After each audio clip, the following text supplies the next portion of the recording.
Hello students, I'm Ajaypal sir from Vivekanand School Bani. Okay, I hope you will understand the previous article of the class 12th physics. Now we'll start the next article of the numerical. Okay, this is the concept electric flux and Gauss theorem in electrostatic. Firstly, you introduce about the formulas. Okay, here the formula of electric flux. Okay, this is surface integral of E into ds. Here the E is electric field intensity, ds is the area. Okay, we convert it into scalar form E as cos theta, where the theta is the angle between E and S. S is the area vector, E the electric flux. Okay, electric field intensity. Here this is the Gauss theorem. Electric flux is the 1 by epsilon naught times the charge contained inside it. Okay, तो ये formula आपने करने revise. Now the numerical 28th numerical, S1 and S2 are the two concentric sphere enclosing charge Q and 2Q.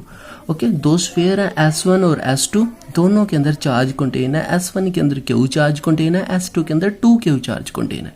तो आपने क्या करना है, 3 point आपको दे रखे हैं, क्या क्या निकालना. First, what is the ratio of electric flux through inside S1. Ratio निकालना बहुत ईजी है. अब देखो S1 के अंदर कौन सा चार्ज है, Q है. S2 के अंदर क्या चार्ज है, 2Q भी है और ये भी S1 के अंदर ही आएगा. इन दोनों को आपने ऐड करके निकालना गॉस थ्योरम से. ओके, फिर हम आपने क्या निकाला, how will the electric flux through the S1 change. S1 के अंदर इलेक्ट्रिक फ्लक्स कैसे चेंज होगी, अगर आप डाइलेक्ट्रिक कांस्टेंट इंट्रोड्यूस करवा दोगे. इसके अंदर डाइलेक्ट्रिक कांस्टेंट K इंट्रोड्यूस करवा दोगे. पहले तो एयर है, अब डाइलेक्ट्रिक कांस्टेंट हो जाएगा. How with electric flux through the sphere S1 change.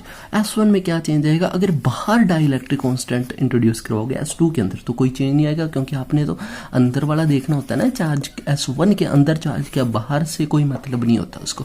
तो फर्स्ट हम करते हैं गॉस थ्योरम से. S1 का इलेक्ट्रिक फ्लक्स क्या होगा, okay, psi1 is equal to Q by में एप्सिलॉन नॉट, आपको पता है. तो दूसरा क्या होगा, उसके अंदर दो चार्ज आएंगे ना, एक 2Q बाहर का आएगा, एक Q आएगा. ओके, S2 के अंदर पूरा है तो दो चार्ज, तो इनका जो रेशियो आएगा 1/3 आ जाएगा. जब आप medium dielectric constant K introduce करवा दोगे तो आपको पता है एप्सिलॉन नोट के साथ यहाँ पे K आ जाएगा और कुछ भी चेंज नहीं आएगा. डाइलेक्ट्रिक कांस्टेंट मल्टीप्लाई जो एप्सिलॉन नोट होगा वो आएगा. Okay, next, on introducing dielectric medium inside S2 के अंदर अगर इंट्रोड्यूस करवाओगे तो S1 में नो चेंज, कोई चेंज नहीं आएगा. Next, consider the uniform electric field. Okay, uniform electric field आपको दे रखी है, फ्लक्स आपने निकालना, एरिया दे रखा है. देखो दोनों चीजें दे रखी हैं, फार्मूला इससे ही तो दोनों से बनता है, दोनों को मल्टीप्लाई करना है. First, when a plane is parallel to Y Z plane. अब देखो plane parallel to Y Z plane है तो इसके बीच में जो एंगल रहेगा वो 0 डिग्री रहेगा. ओके, क्योंकि हम जो कर रहे हैं उसके अकॉर्डिंग ये पैरेलल हो जाएगा तो वो 0 हो जाएगा. नॉर्मल टू द एंगल अगर 60 डिग्री तो 60 डिग्री खुद इंट्रोड्यूस करवाओ. Okay, psi equal to E A cos theta, area electric field intensity cos theta 0 degree है. सेकंड आपने कोस 60 1/2 होता है, तो इससे आपकी वैल्यू निकल जाएगी. ओके, तो ये आप कर लोगे. Next, the electric field component due to charge inside the cube of the side. अब देखो कोई भी आपको क्यूब दे रखा है, उसके अंदर चार्ज पड़ा हुआ है, उसकी साइड दे रखी है, E X is equal to alpha X दे रखी है, ये आपको वैल्यू दे रखी है. इलेक्ट्रिक फील्ड इंटेंसिटी की अल्फा की वैल्यू आपको अलग से दे रखी.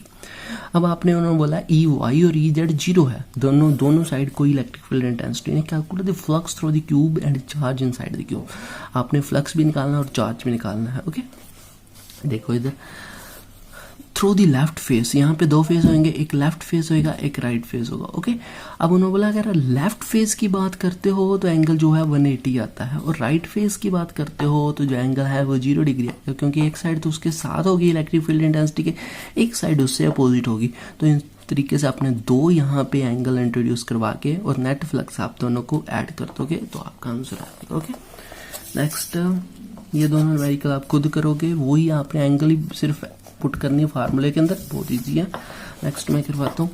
ए uniform charge conducting sphere 2.4 metre diameter has a surface charge density. Surface charge density दे रखी है. अब देखो सरफेस चार्ज डेंसिटी मैंने बताया था सिग्मा होता है. सिग्मा का फार्मूला क्या होता है, sigma is equal to Q by में सरफेस एरिया. सरफेस एरिया क्या होता है स्फीयर का, 4πr². अब आपने चार्ज निकालना है तो आपको फार्मूला पता है, sigma is equal to Q, ये देखो Q is equal to 4πr², sigma की वैल्यू क्या हो जाएगी क्यू बाय में सरफेस एरिया, तो इससे आप क्यू निकाल लोगे। ओके, बहुत ईजी है। अब आप फ्लक्स निकालोगे, फ्लक्स का आपको फार्मूला पता है क्या होता है, क्यू बाय में एप्सिलॉन नॉट, तो वहां से कर लोगे। एप्सिलॉन नॉट की वैल्यू आपको हमेशा याद रहनी चाहिए, 8.85 × 10⁻⁻²। Okay, this is your concept. Next हम करते हैं application of the Gauss theorem. Okay, here the application, अलग अलग आपने किया भी था, उसके अंदर अलग अलग आपको दे रखे थे। कभी आपने थिन प्लेन शीट के लिए निकाला था, कभी आपने शेल के लिए निकाला था, तो हर एक का फार्मूला आपको सबसे पहले याद आना चाहिए। सबसे पहले फार्मूला की बात करते हैं, electric field intensity due to line charge. अगर कोई लाइन चार्ज है उसके लिए क्या होती है electric field intensity, sigma by में 2 sigma naught lambda, lambda by में 2 pi epsilon naught R. Okay, electric field intensity due to thin sheet plane, okay, तो उसके लिए सिग्मा बाय में 2 epsilon naught. Okay, when sheet of thick, अगर sheet thick होगी, ये फार्मूले आपको रिमेंबर रहेंगे तो आप आसानी से कर लोगे। ओके, सारे के सारे फार्मूले इंट्रोड्यूस होंगे और कुछ भी नहीं होगा इसके अंदर। ओके, तो ये फार्मूला शीट के लिए अगर थिक करेगी तो ये फार्मूला रहेगा। When electric field to thin infinite sheet carrying equal and opposite charge, तो ये फार्मूला रहेगा।